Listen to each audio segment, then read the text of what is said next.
Welcome back to the Long Way Back podcast. I'm your host, Timmy Long, and today we have the lovely Georgie as my co-host.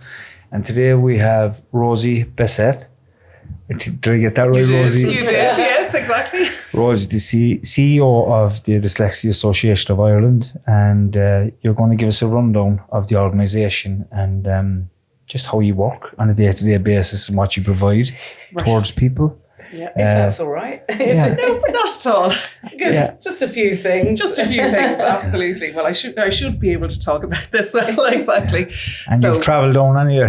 I did. The whole way down from Dublin to see us, so we're very grateful. But that's nice. It's a pleasure because, as I said, I am a country girl originally, so it's always nice to get out of Dublin for when the opportunity arises. So I'm CEO of the Dyslexia Association.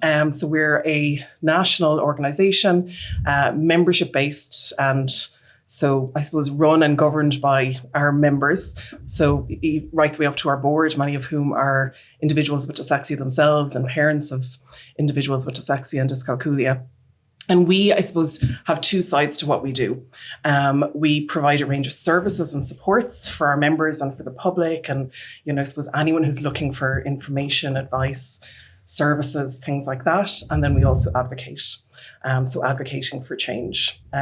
Which is important. Which is really important. And I definitely want to talk to you about that. Yeah. That's the kind of systemic stuff, and oftentimes we find ourselves, I think like a lot of not-for-profit organizations, that you're, on the one hand, you're providing services because almost you're trying to provide something that the state should be providing.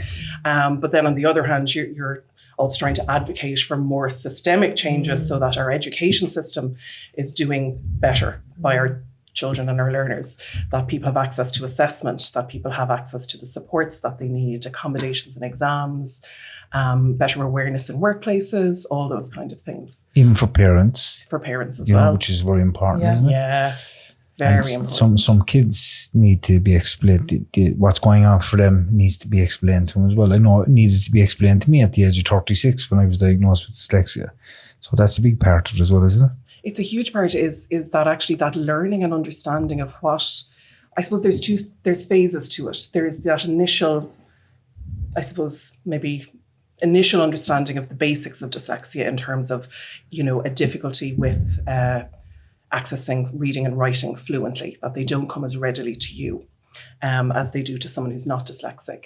But it's more complex than that. There's other things that go with it, like challenges with processing speed, how the speed at which you process information, maybe different preferences for ways of learning, things like sequences. So, the terrible the times tables, or, even learning the letters of the alphabet in order, and adults, will sometimes talk about, gosh, if they have to do filing in the workplace, and they're still trying to remember the sequence of letters in the alphabet, and these can be these are incredibly capable individuals, but sometimes the challenges of dyslexia, those kind of chinks, catch you out at different stages in life, Months of the year, days of the week, using a dictionary. Yeah, I know. Exactly. I still get caught the months of the year, and the alphabet was something I learned at the age of 32.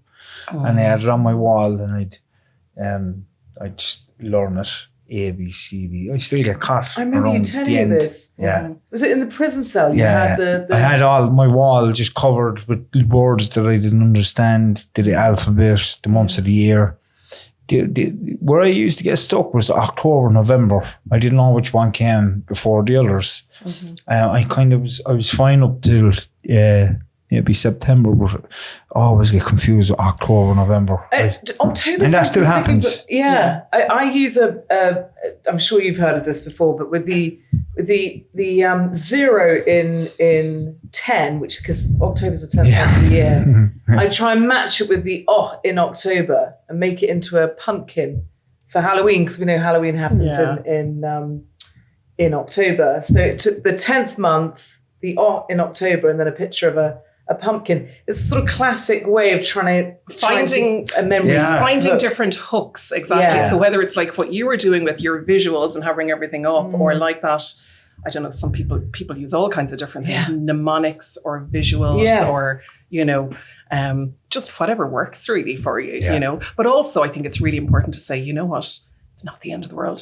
If you can't say the alphabet in order, it's not the end of the world if you don't know your times tables, because I suppose one of the benefits of where we are in the world now is we all have a little mini computer in our pockets, you know, in terms of, you know, so we can look stuff up and we can access it, you know, in other ways. And take some stress out of it. Yeah. Yeah, exactly. And not feel that I think you need to be perfect all the time. I think that's one of the things I've seen over the years. Sometimes some dyslexics can be very hard on themselves because their goal is perfection. Yeah. And, you know, they think that the non-dyslexics in the world never make a mistake, but actually the non-dyslexics also make mistakes, you know? So I think sometimes it's that thing of being kind to yourself and saying, you know what, it's okay if I make a mistake, you know, I'll try and learn from that, or try not to beat myself up and try and think about, is there a way or a strategy or a tool that I can use to try and work around that in future, you know? Absolutely. And had you come from a different charity when you came to join them? I'm just interested to know who you are as well. My background is a bit varied, whatever. To be honest, I kind of fell into, as in I applied for a job at the time, now this is also an interesting story. At the time, the Dyslexia Association was not called the Dyslexia Association. Oh, okay. It was called the Association for Children and Adults with Learning Difficulties.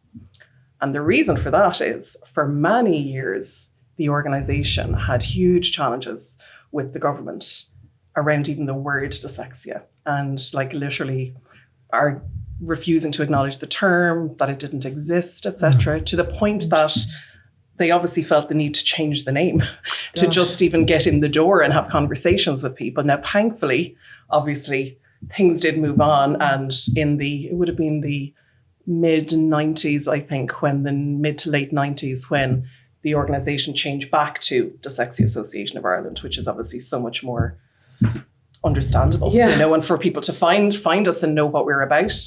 But anyway, as I say, I was looking for a job. I had done some other small pieces of work in another non-for-profit, actually, around supporting people living with HIV and AIDS. And I was looking for a job, and I think I kind of knew I was always someone who needed a job with a purpose, that I was never someone who was interested in what I was paid or making profit for shareholders or anything like that.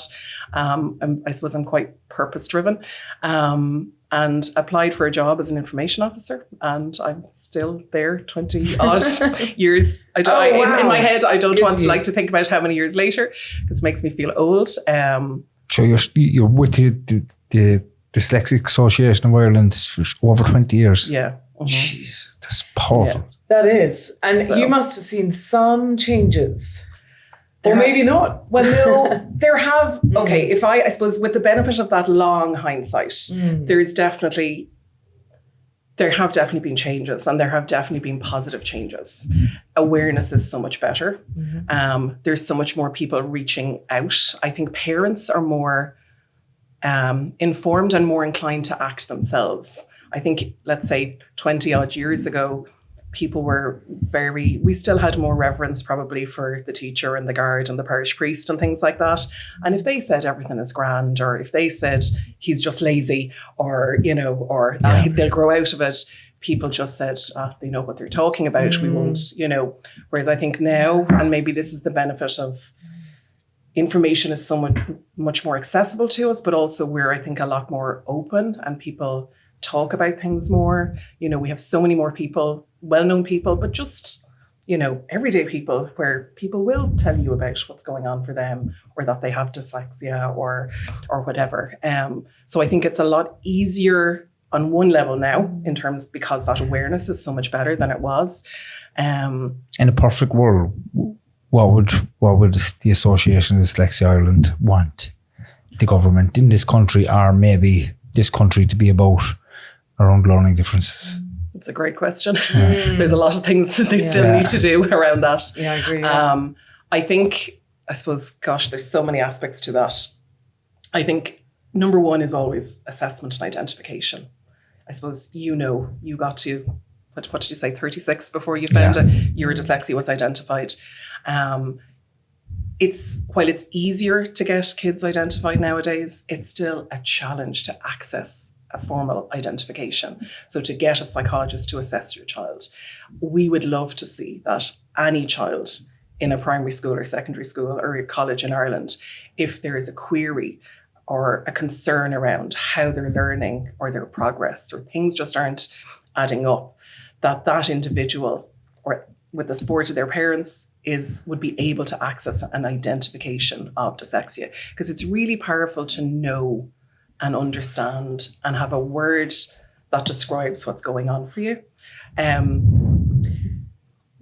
Sorry, I shouldn't have interrupted you there, and how do you see that being possible? Because we would totally agree, 100 million trillion %. But how does the Dyslexia Association of Ireland see that as being a real achievement, something we can really achieve in society? How do we get there? Yeah, how do we get there? That's the challenge. One of the challenges at the moment is that in Ireland, diagnosis is very much done by educational psychologists, and we're simply not training anywhere near enough of them. There's 2 training courses for educational psychologists at the moment. We would need to be doing multiples of that. And even then, we probably wouldn't have enough educational psychologists. To be honest, I think the only way we would get to that kind of future where it's really accessible in every school is where we go the route of specially trained specialist assessors. So teachers, almost like that kind of super teacher who has that special level of training, which you'd be familiar with from the UK. Yeah, it exists there. That's what I did. That. Yeah, exactly. Yeah. And there are a small number of other teachers here who've done that training in the UK. And we also have a course now in DCU in Dublin, which is training teachers to that same level. But the system is not, again, we're not training enough of them. There's only literally one course training those teachers. It's also very costly. That's the other thing. It's very costly. And then also when they come out, the system hasn't created a space. And I think we're in a challenging place in some ways. I was chatting with my colleagues about this recently. There's also other factors, I think, as well at play. And one of the things is obviously the whole assessment of need process. And you'd probably be a bit familiar with this, Georgie, from the school system, which is linked with more, let's say, disability assessment and HSE kind of disability assessment. They made such a mess, frankly, of that, and really kind of, and even with the new model that they have now, I think teachers are very afraid of getting involved in that process because they feel something is being asked of them to do, which they haven't been given the training, they haven't been given the time, and it's putting a lot of onus on them. So I think to get to that future where we have one in every school requires a serious commitment from government and some serious forward thinking where they're not only training sufficient individuals to be able to provide this service, but they're creating and resourcing that role in schools and giving people time to do it. And I presume the State Examinations Board, they also have a role to play in the fact that if we train these individuals, so we're allowing a much greater workforce of people who can assess, that they would also allow for that qualification, because I know one of the battles in the UK was that we had education psychologists, then we had diagnostic assessors, that there had to be, we had a sort of qualification number. And they eventually had a system that accepted that number on an exam paper or for access arrangements. So that's something else that would need to be, I presume. Not necessarily in a way, because actually the way the State Exams Commission works currently for race is that you don't have to have a diagnosis to get accommodations. And you can actually evidence your need for, let's say, a reader by tests done by your teachers in school. Okay. Currently. So, ironically enough, obviously, we have other battles that we're fighting with race and the SEC at the moment around extra time in exams. But in fairness, I think the fact that you can access those supports without a diagnosis is good in the sense that it means individuals who haven't been able to get an identification yet are still able to access the supports. So yes, ideally you'd like them to have the identification and to know, but at least it's not having the formal diagnosis is not stopping them getting race or even getting DARE or things like that. Is there actually any research done on the difference between two individuals. Say one has got an assessment at a young age and it has helped them and they've moved on with their life, and somebody that hasn't gotten the assessment and literally slipped away in the school because of their own stuff, not being able to sit in classroom, not being able to understand what was going on in the board, and I've noticed this even when I was in college. When there was something that I didn't understand that the lecturer was saying, talking about in the classroom or whatever the lectures, I would always be stopped at this point, and he'd continue on with the rest of the class. And I was, even though I was a mature student, I still felt, I didn't feel like I was able to say that I wasn't able to follow him, because I'm sitting in a classroom with a lot of 18, 19-year-olds and they're just fresh out of school, and it was a bit awkward for me. But is there such research done on the actual, on that, where the differences between somebody who has an assessment and somebody who hasn't had an assessment done? I think, yeah, like there is research done. And generally I would say, yes, it is better to find out earlier and get those supports earlier, because also you're not having to live through the trauma, frankly, of, being in an environment that doesn't get you, that you feel shamed in, that you feel excluded from, that you desperately want help and you want to ask that question, but you can't, because you'll be laughed at, So I think there's a level of additional trauma that individuals who the later perhaps that diagnosis happens for you, and you've had to then build up all kinds of patterns of behavior and protective mechanisms, some of which are good at the time because they protect you, but then in other ways later on they can actually be barriers, and or maybe if you get used to acting out and being the class clown, or you get used to kind of, let's say, running away or fleeing or leaving, being absent from school, feeling misunderstood, it takes a lot of time and work on yourself, I think, to address that. And that brings me to the next question. It's just in relation to the people that have the ability to make these changes around the early assessments in schools and stuff, the government, obviously. Do they not understand this information? Like, do they not, and this is not putting pressure, this is not speaking about the government, it's just trying to figure out whether they know what's actually going on or not. Because this information is critical, because I'm somebody who understands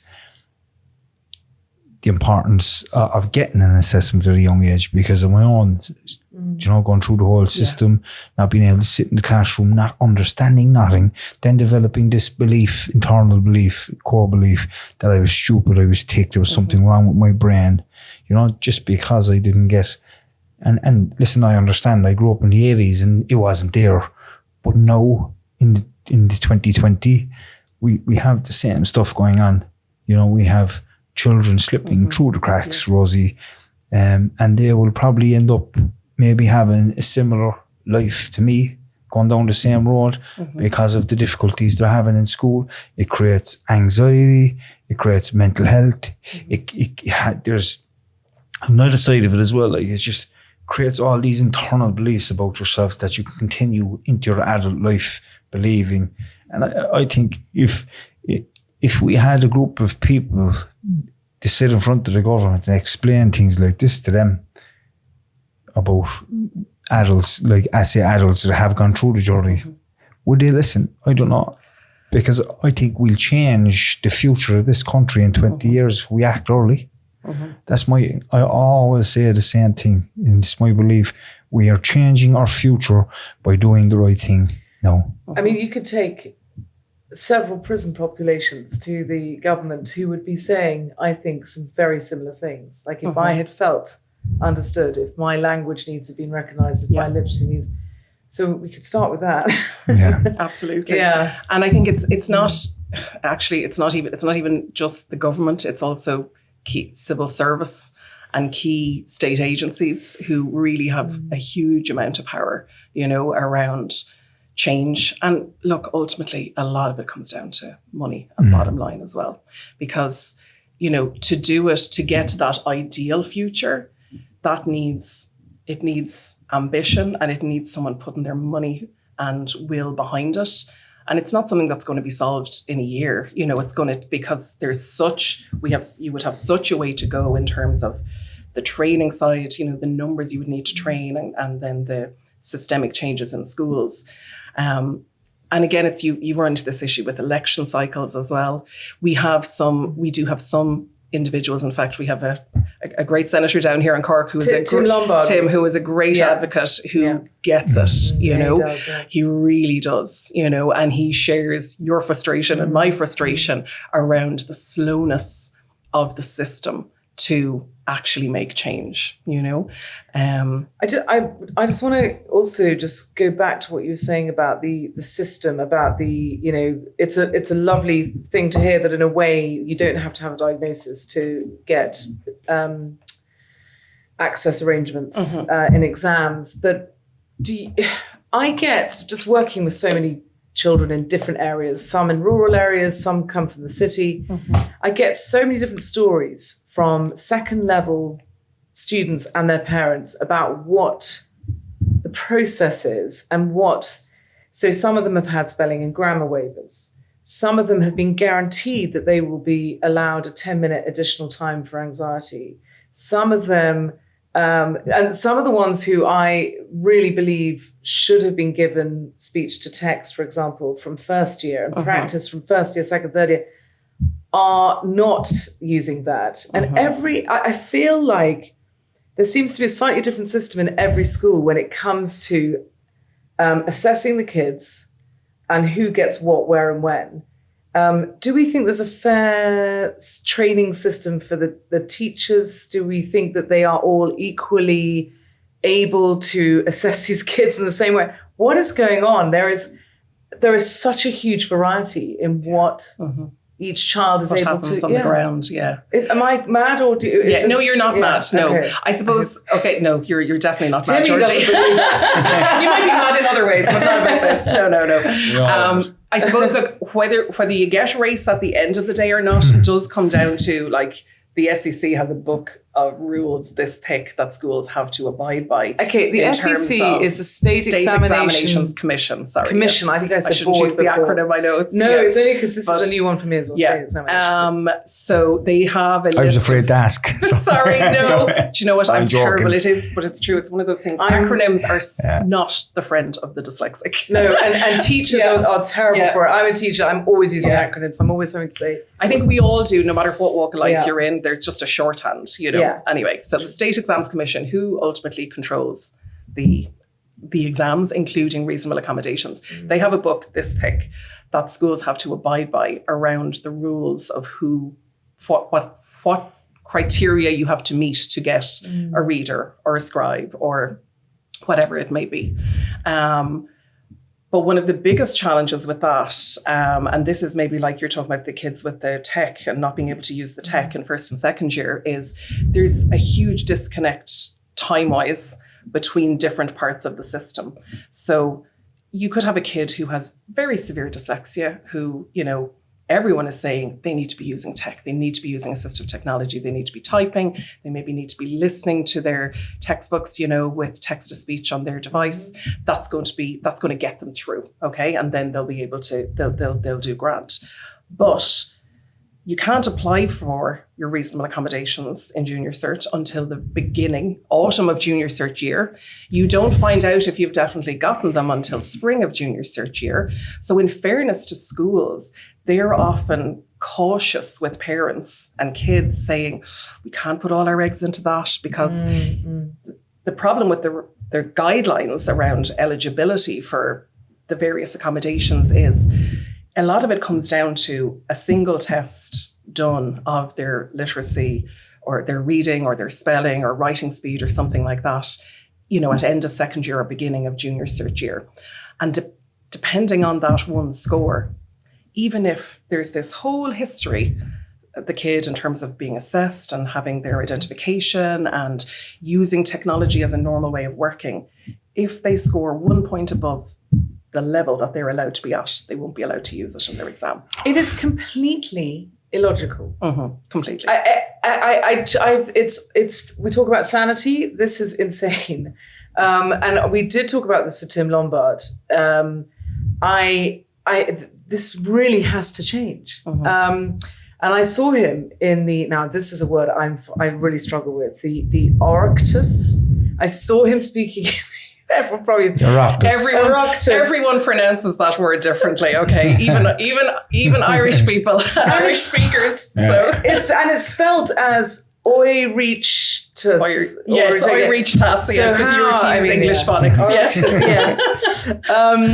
So in that place, I saw him speaking out on this, and I saw the lady representing the SEC saying that basically these changes that we're calling for, so 30,000 people have signed for a petition to ask for additional time. So I know I'm now diverging a little bit onto this additional time, but it's all around the same area, and saying that she thinks that it would be unfair. They need to look into whether it would be unfair because people are going to take the mick. Basically, the people will exploit the system, which, quite frankly, I think is quite insulting. And how does that show any knowledge and understanding of anyone who has an additional need and who needs additional time? Because what they seem to forget is that processing is often a big, big part of the diagnosis. And I can't quite understand why they can't understand that if you have a processing difficulty, you are not going to be able to finish in the time that is expected. And therefore, that is incredibly unfair.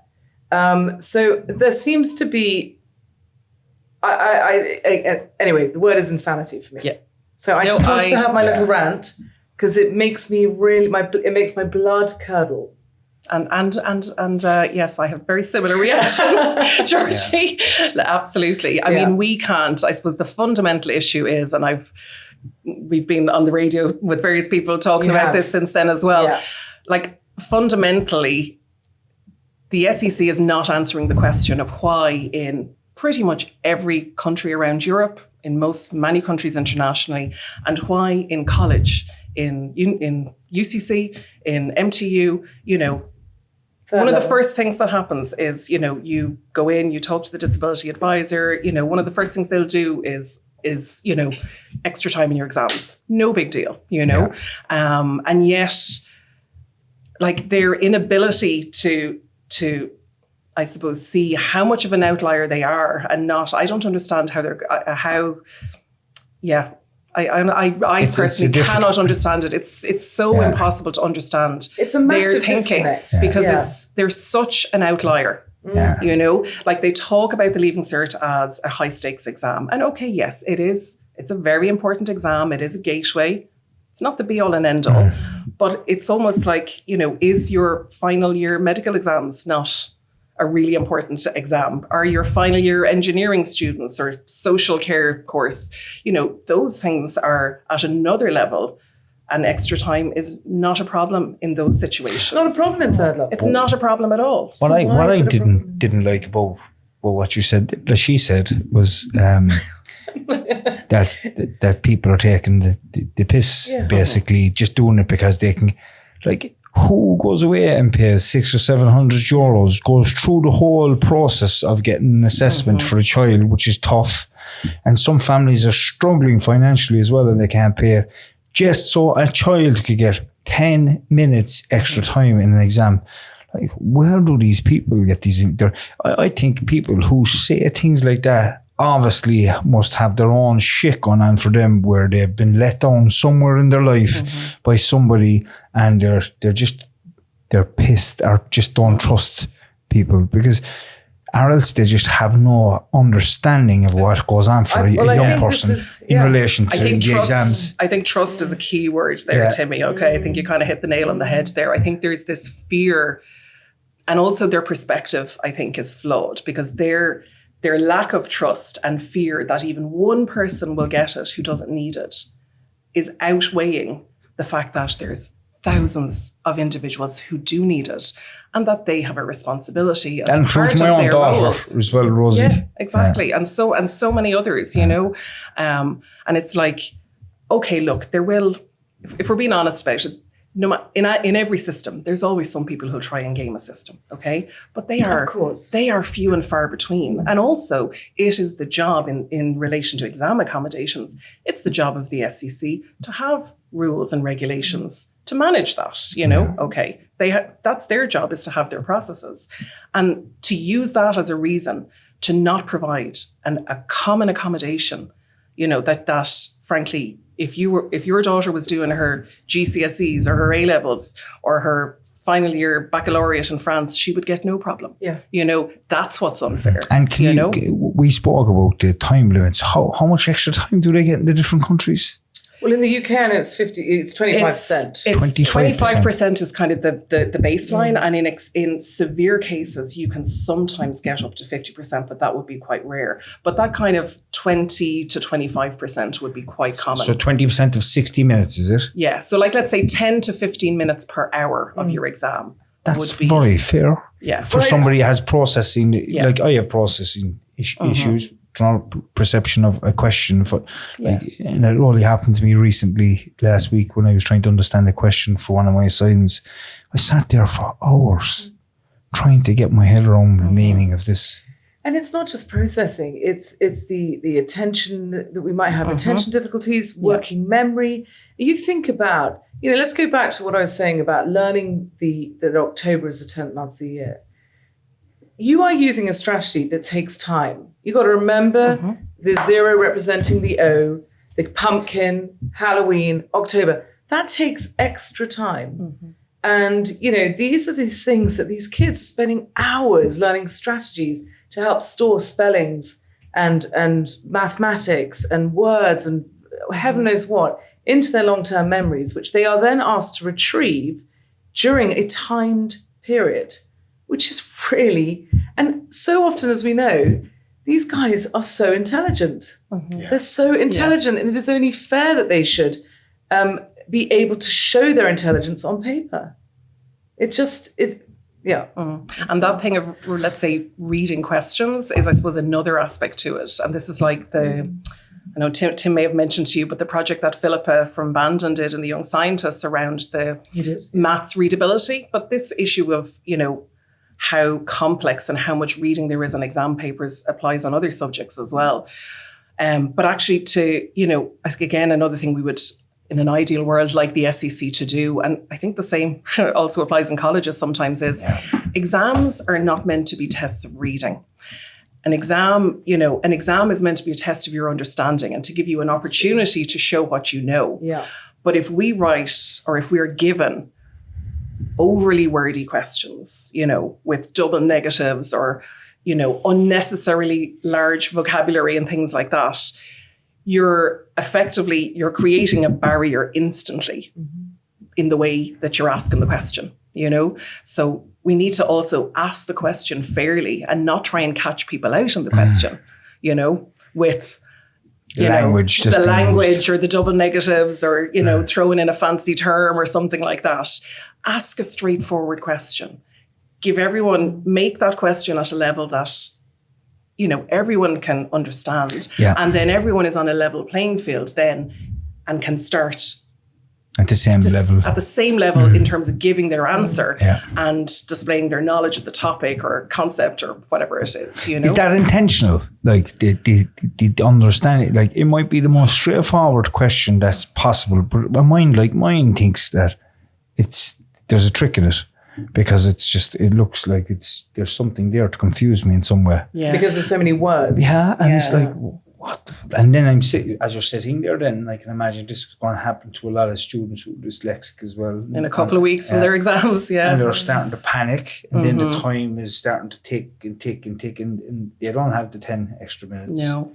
There's nothing like that. And it's ticking and ticking, and then the anxiety is starting to build and get worse, and then they start, the brain isn't working. Yeah. Because they're too anxious to think, and they're too anxious to process. Yeah. And they're sitting there then, and they're like, and then the core beliefs start coming back in. Yeah. You're not able, you're not smart enough, you're something wrong with you. Yeah. And I'm internalizing it all. This is the whole process. And then for me, a big deal was too sitting in an exam hall with a lot of people, the door swinging, because I'm sitting here panicking and I'm still stuck. And then there's people getting up and going. Walking out. And I'm it's like, what's going on? Do you know, I have a student who, so he's doing his junior cert, and he is one of the most intelligent students I've ever worked with in my life. And he is someone who should be in the practice of using speech to text. And it should have happened from first year. Anyway, he hasn't got it. And so he is allowed to use a computer to answer, which is great. But for his pre's, he basically answered half a paper because he spent so much time going back and looking at why all of these words had blue lines under them, red lines under them. He was so distracted by the spelling and grammar check on the computer. So he went back to correct it so that the examiner could understand what he was trying to write. And then he ran completely out of time and, of course, got half the marks that he could have got. So then we discussed, well, maybe we turn off the spelling and grammar time check, and then let's see if you can actually answer these questions. Sure enough, no problem. Yeah. So we were practicing, the time. But of course, the examiner who doesn't know him, I know him. I can read what he's writing. Not always, like he sometimes has to help me. But I'm just wondering what's going to happen when the examiner sees what he's written, because he hasn't had time to go back, put the spell check down, check, and look at all these words that are underlined, and a lot of them are underlined. It's just not fair. I can completely relate to that. Yeah. Even when I write an email and I see the thing, I can't continue with the email. like, I have to go back and check. It's like the red pen that the teacher did in your copy. It's like, the spell check on the computer, and you're like, what have I done wrong? And then someone might say, why doesn't he just write? Because he can write. But actually, we both agreed that the type would be easier for the examiner to read than his handwriting. It would be more accessible for them. And you're relying on a good examiner who, because actually deciphering the kind of phonetic spelling of dyslexics, I think some people are better at that, than others. But I can hear his accent, and I know how he says his vowel sounds and this kind of thing. Yeah, so you can work it out. So, Rosie, what exactly what kind of workshops and stuff do the Dyslexia Association of Ireland do in relation to, for the student, the parents, or maybe the family, and maybe the schools? Yeah. What's the whole process of it? A variety of different things. Okay. So we have workshops around the country. As you know, Georgie runs the one in Cork City and Blarney. And they are, I suppose, an in-person class for kids to come to one evening a week after school to get both some specialist tuition from specially trained teachers, but also it's that benefit of coming together in a group. And that's hugely important for them, I think, in terms of their self-esteem and realizing that you're not the only one, as sometimes people can feel in the class, in the school, if they don't know anyone else. So it can be incredibly, I think, empowering for them to come together like that, both from getting the literacy support and learning support, but also building their confidence and making them feel, it's okay to be dyslexic, and, there's lots of us and we're great. And, yes, we do have to work hard at certain things, or we might need some accommodations or to use tech, but we can get there, And then another, I suppose, thing that we do for younger kids is our Dyslexia and Me workshops, which is a specific focus on understanding what dyslexia is. So giving them a space where they can come along and, with experienced facilitators, talk about dyslexia. There's no parents in the room. There's no wrong answers. And we kind of, we do myth busting, we let them talk about what do they think are the good things or the bad things that they think about dyslexia or that someone has ever said to them. what are the kind of maybe skills or strategies or toolkits that they have that help them to manage, so then they're kind of sharing with one another around ideas and strategies. And we also do things in that are like what I'd like my teacher to know. So trying to encourage them to talk about their dyslexia, but also to become good self-advocates so that they can, and some of them literally skip out and they're going into school the next day and saying, I want to do a presentation to my whole class and tell them all about dyslexia, and I suppose, and that's the difference. Like, you'd love all kids to feel at ease with their dyslexia, that it's part of them, yes, it brings some challenges, but it doesn't mean they can't or they're not good. It doesn't mean they're stupid, but that they can do really, really good things, and being able to talk about it and not let that become an oppressive thing, that is a weight on you, that is, that is shameful, that is really holding you back or making you feel less than, I think is really important. And it doesn't mean that suddenly everything will be perfect. We all have ups and downs in life, or we hit, maybe everything is great, but then you get to secondary school and you have one teacher who just doesn't get it.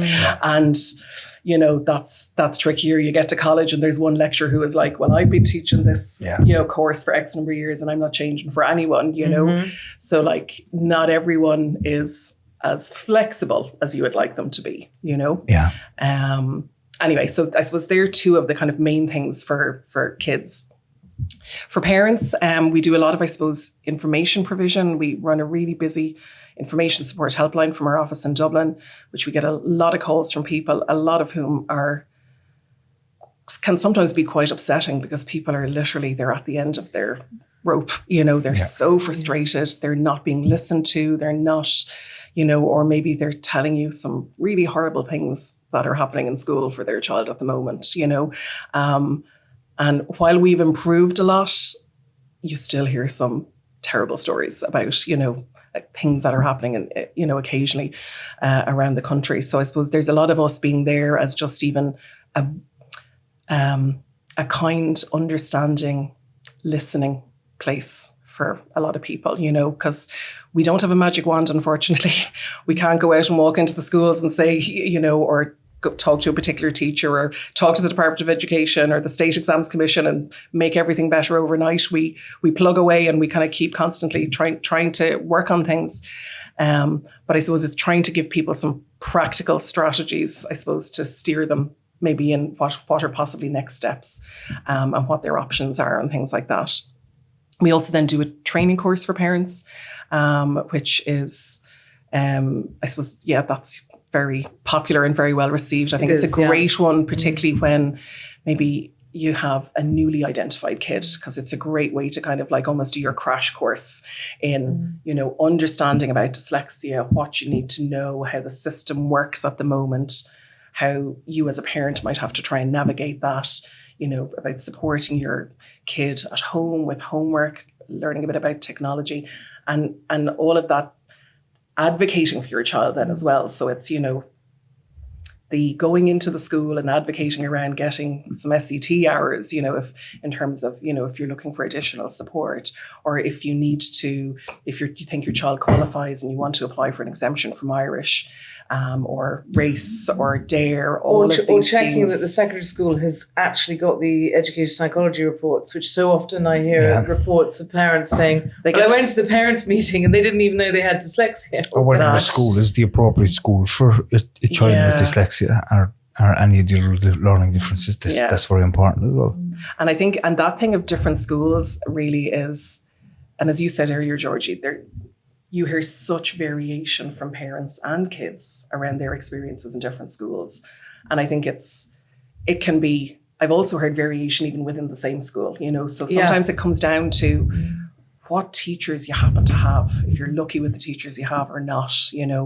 I think principals, assistant principals are so important. A good principal is worth their weight in gold, 100%. because they set the culture and they set the ethos. And if they get it, then they will make the systems and things work. They have their limitations in terms of resources, but like a principal It just needs to understand what's They going just on. need to understand and be open to it, you know. And I suppose there are thankfully loads of good principals and loads of good teachers who really are doing their best. And there are some who have other, who maybe have, you know, whose thinking is not quite in a 2024 level, you know, in terms of understanding of dyslexia and inclusion and It's clear technology it's not a and priority. things. Yeah, It's not a sometimes. priority Yeah. for some of them, Yeah. you know. So let's say, for example, the Irish exemption is one that sometimes parents, if you have a principal who is a lover of Irish and a real Gaeilgeoir and essentially believes no one should have an exemption from Irish, there are schools that we've heard of where literally there is no kid with an exemption from Irish, you know. And it's So it's up to the school. the school does have to sign off on it. Okay. So the child there are criteria that the department sets, but the school ultimately signs off on it. And if the principal won't sign off on it, you know, there is an appeals process, but that's a difficult road to go. So- and it's not always successful either. And even if you have an education psychology report that explicitly says this child, I can't remember what the wording is. Recommended. But it is necessary or it is essential that this child is, you know, has the opportunity to have Irish exemption. Why don't you just put it in plain English? This child should have an Irish exemption based on the assessment that I have done. I think a good psychologist will generally write based on the assessment the child meets the criteria for an Irish exemption. Okay, but in fairness to the psychologist, they also want to. It's the parent ultimately who has to decide if they want to do that or not. And some parents will prefer for their kid to continue to do Irish, and there can be many reasons for that. And if they have their reasons, then fine, you know. So there should be an element of choice, as long as it's an informed choice, I suppose. I would say. You know what I'm getting from this, right? You have a teacher or a principal, and you have a parent dictate what's right for a child, whereas the child may be telling both principal, teacher, And parent. right, that this is not for me. I'm struggling. We're not listening. Yeah, you're so right. The voice of the child is often, it's not hard. you know, or what you get is, one thing our Department of Education is good at is writing lots of very wordy documents with nice intention around engagement and, you know, with all engaging with parents and students and things like that. But in reality, you're absolutely right, Timmy. It comes down to the parent, the teacher, and the principal around some things, you know, and what the kid wants is, you know, it might be part of that, but actually what the kid wants isn't even the main priority, because it's also then the criteria. So whether it's for Irish exemption or exam accommodations, the criteria set by the Department of Education, the State Exams Commission, the relevant body, also has huge weight. So a lot of times in some cases, it doesn't matter if the kid wants it. It actually doesn't matter if the educational psychologist recommends it. That's exactly because what I was if they gonna say, don't yeah. meet the criteria, then that's an issue. Because I have heard stories where where it says very clearly in the report, but the head teacher has not approved Irish exemption. Yeah, And you know, as a parent, the most important thing for me with my child is their well-being. And if my young lad Jay turned around and said, "Dad, I'm struggling here big time with this," you know, I would figure out a way of getting this done. You know, because if it's putting pressure on him and it's changing his mood, and he's anxious and he's jumpy and barky, I'm sorry, but as a parent, I'm not going to allow anybody do that to my child. Yeah.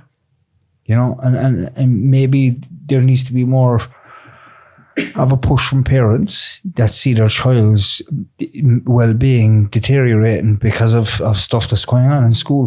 It's very important that our children learn, they get an education and a good education. This country is a fantastic education system, but it doesn't then for a lot of people, a lot of children who are struggling. And it's my view that a child's well-being is much more important than anything else. Absolutely. And we need to look at that as a collective, and everybody needs to be communicating with each other with the child's with the child in the middle and everybody focusing on the child, what's good for him. Absolutely.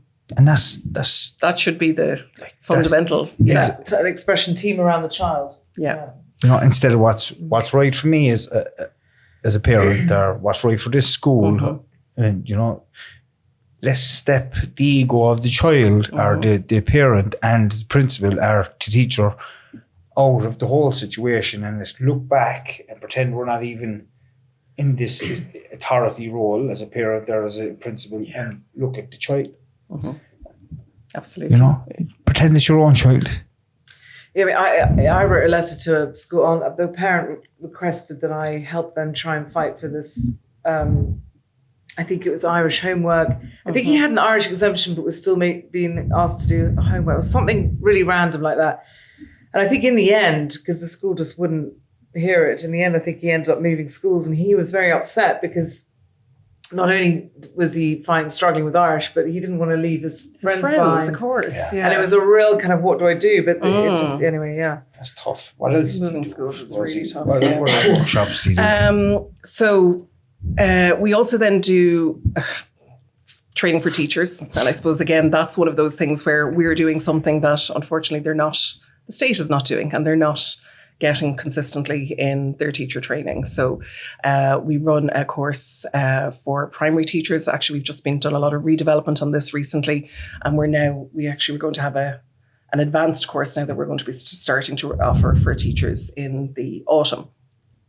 Kind of more geared around, let's say, SCT and principals. So really kind of, I suppose, the individuals who have real leadership roles around making sure that they're using the right kind of methodology, you know, that they're using literacy programs that are aligned with the science of reading, you know, as opposed to, we do have an issue that not all of the methods that are used in schools or the methods that are used in learning support classrooms are actually evidence-based and effective for individuals with dyslexia and other learning difficulties. A massive variety, yeah. Yeah, there's a real variation. And I think particularly that issue around, let's say, parents are often so delighted when they hear that, you know, Jay or Molly is getting some extra support with the SCT teacher.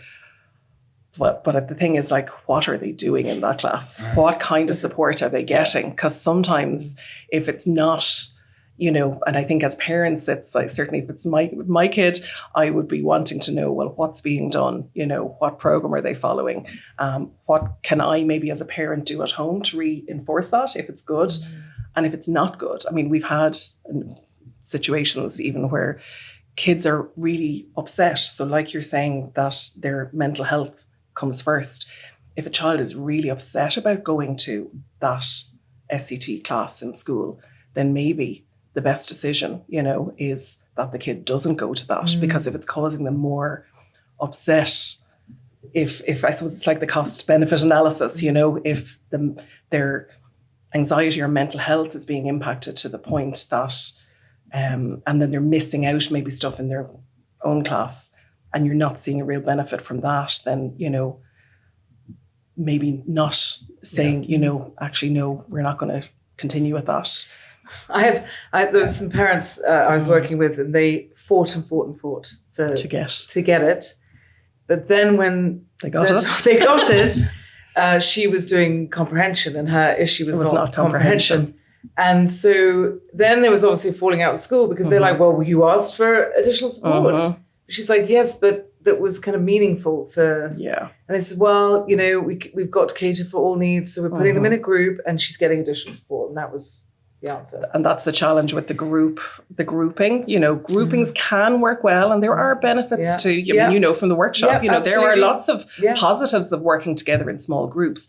But if that group is well matched, you know, and if you have a group that's not well matched in terms of needs, then you're not catering for half the kids in that group. It's like a normal classroom. Exactly. Yeah. Exactly. You're hitting somewhere in the middle, you know, maybe, you know, but the kids here and the kids here are not getting what they need. And I think it's also that, you know, it doesn't have to be a 50-minute session on comprehension. No. They really should be, you know, I would split it up into like 4 or 5 short activities that are covering phonology, phonics, you know, sight words, social skills, speaking, a game at the end or the game beginning as a warm-up. But it's just, it's when, and I'm sure there are loads of groups, because I do hear of some kids are really happy in their groups, and there you are do schools, hear this happening, but sometimes there is a lot of good. 100%. I know sometimes I always feel like I have to say it's not all doom and gloom out there. There is a lot of really good stuff happening. There are a lot of great SET teachers. There are a lot of teachers who spend their own money and in their own time go and get training to improve, because they really want to make a difference. They're really committed, True. And I'm a firm believer that a teacher who is willing to learn is the best kind of teacher, rather than, I'm never so much impressed by, certificates and qualifications and things like that. But if you're curious and you want to help and you're willing to find out about how does this kid work, what are their interests? How can I hook in and get them interested in something? Finding out from them as well, even, what strategies do you use yourself, or what has been done with you before? What do you know works and doesn't work for you? Even that thing of, again, it's coming back to that thing of talking to the child and letting their opinion be heard, not having that almost like teacher knows best approach. Teacher is a facilitator and teacher may know best, but actually the individual who's dyslexic, even the kid who's dyslexic, may be able to tell you an awful lot about what works for them and what doesn't work and where they get stuck on things. But you have to create a space and an environment where they feel comfortable to be able to say that to you. They'll soon tell you. They will if you create a space where it's safe for them, where they feel safe to be able to do it, they will. And then both parties are going to learn lots, and then it's going to be really good support then, because it can be really targeted. Schools are under a lot of pressure, I suppose, is the other side of it, I think the logistics for schools are tricky sometimes, so many classes, so many kids in the class, so many different needs, so like how they manage it, it is not an easy job. It is not an easy job, Sure is not. So look, all credit to those of them who are doing it as well as they can, Even the teachers from back in the day when I was in school, like those teachers had 30 kids plus in the classrooms, and they were dealing with kids with different things going on for them: autism, ADHD, dyslexia, dyspraxia, dyscalculia, and they just had to get on with it on their own. There was no SNAs in the room. No. There was no one there really to help them. They just had to. But then we looked at kids that were disruptive in a different way than we do today. We understand them a little bit today, and we can understand their needs. When they're being disruptive, there's something going on for them. They're trying to escape whatever environment they're in. Yeah. Back then, we didn't. We classified the child as bold. Yeah. And he's never going to get it. And, that's how it was. But today, we have a lot more understanding. It's about putting things into practice now. And it's also about maybe making more noise, maybe towards the houses apart in this country where we can get change implemented. And as we said earlier on, change does not happen fast in this country. It's going to take a lot of time, unfortunately. And the day that the Association of Dyslexia Ireland is not needed will be a good day. No, that's our goal. Exactly, and that was something. The ultimate goal is we shouldn't need to exist because the system is because if the system, I know we joke about this, in the office and saying, you know what, if we were truly successful, in terms of getting the government and getting the systems to be working right, would you even need a Dyslexia Association? Maybe just as a social club for dyslexics or something like that, Maybe, but actually, maybe in government, as a part of the government in around the learning differences areas, maybe people like yourselves should be in there and working groups, telling people from an advisory point of view, exactly. I don't think so. Maybe in the financial stuff, maybe I'm not sure. I can't really answer that question, but I think around this stuff, we've just normal people, civil You'd be invited on from job to job. The level of, I would say, the level of consultation is far from where it should be. Yeah. In terms of including the voice of individuals. Like we have a lot of frustration. We are all the time, knocking on doors, trying to get meetings, trying to have regular meetings, and you're constantly kind of pushed back, you know. The criminal justice system in this country, right? The Irish Prison Service, they have recently started to employ people with lived experience and bringing them into work with the psychology departments in each prison, individual prison in the country, to be able to see what works, because they're at their wits end. They're doing stuff, but what really works? So let's bring guys in that have been to prison, that are doing well, they're in recovery from alcohol and drugs and mental health. And let's ask them what worked, what didn't work, how should we do this, how should we do that? And that's what's happening at the moment. And there's massive change being implemented because of this. And it's working. Maybe it's maybe an example that every other area of government in the country need to look at and see. Like, we have an issue with the school system. We have an issue with how things are working in the education system with children who have learning and adults. And let's see, can we make change like that and bring people in? It's just common sense to me. They say that Tony Blair basically got into government because he set up working groups. He listened to people, and that's what they said in his biography, autobiography. But who are the TDs senators? Who, like, we know Tim Lombard, and we know we interviewed him the other day. But are there any others? Because I only hear Tim Lombard. I know Lynn Wan. She has done a bit in the past, particularly around dyscalculia. She's a particular interest in maths difficulties and things as well, and just giving kids an opportunity. You know, absolutely. Senator. If I get the name on right. the spot. I'm sorry. No, this is my word recall. Eileen Flynn. Okay. Who again is quite good on education and areas like that as well. To be honest, not enough. Yeah. You know, I mean, not enough. And I think the issue is there isn't enough maybe depth of, as you say, personal understanding. Yeah. You know, like I think people don't get how frustrating it is. Yeah. They don't, you know, and I think people sometimes think dyslexia is not that big a deal. You know, what's the fuss? Maybe not for those who don't have it.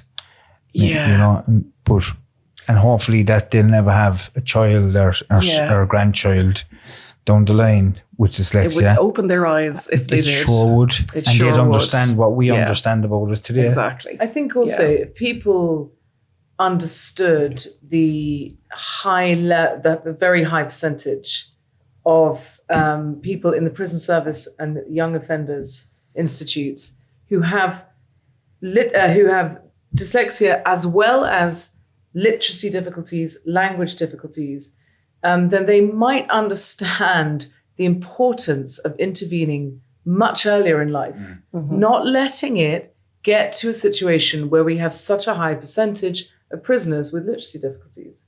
What does that tell you? It tells you that they slip through the cracks in school. And so we need to get in there earlier. Back to what I said earlier on. Yeah, exactly. They slip through the cracks in school, and the antisocial behaviour and all the other behaviours start. Oh, there might be shit going on at home as well.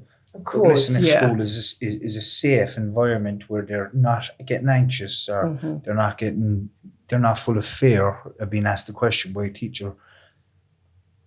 We have to make schools like that. We have to make it a place that a child likes to go to, and where they're participating in activities that benefit them and their well-being, other than making them stressed and anxious. You know.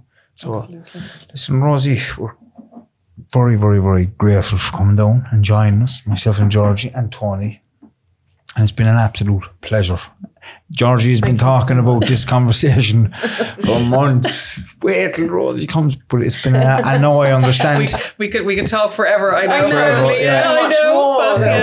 But maybe it's a pleasure. Maybe we can come back and do another conversation again.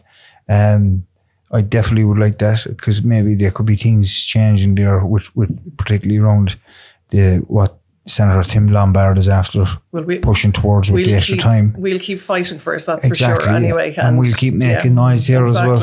and all amplifying it. Yeah. Exactly. And listen, we're very grateful. If there's anything else you want to mention before we finish up. No, I suppose just like if anyone would like to learn a bit more, even to just have a look at our websites. And we have more than one website. So we have our main one, which is dyslexia.ie, which is kind of the general one. But we have two websites which are kind of free online learning sites. And there's loads of information there in video format. So you don't have to do a lot of reading. There's lots of content there for parents, for young people. You can even access loads of free literacy lessons. That's dyslexiahub.ie. So that's the one for parents and young people. And then for adult dyslexics, we have an adult dyslexia hub. So adultdyslexiahub.ie. And on there again, lots of info about, what does dyslexia mean as an adult?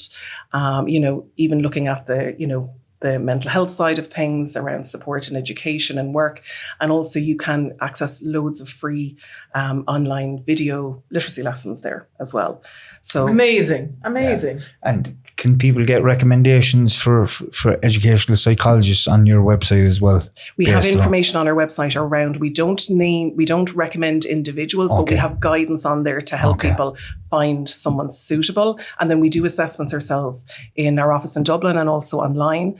Our assessment service is run on a non-for-profit level, so we do charge a fee, but we also do reduced rates for people who are unemployed or on low income as well. So do reach out to us. That was one of the questions I had, so thank you for answering that. Thanks a million, Rosie. No problem. We wish you all the best going forward with everything. And you too. And thank you so much for coming down. And listen, thank you everybody for listening. And if anybody has any comments around what we've spoke about today, you can either get an answer from the website belong to the Association Dyslexia Ireland. I still struggle to pronounce that. Or maybe contact us on our Instagram or Facebook, Tony, our email even, and we'll try to answer any questions that we can. So again, thank you so much for listening. I'm Timmy from the Long Way Back podcast, Georgie and Rosie. God bless. And Tony. God bless. Bye-bye.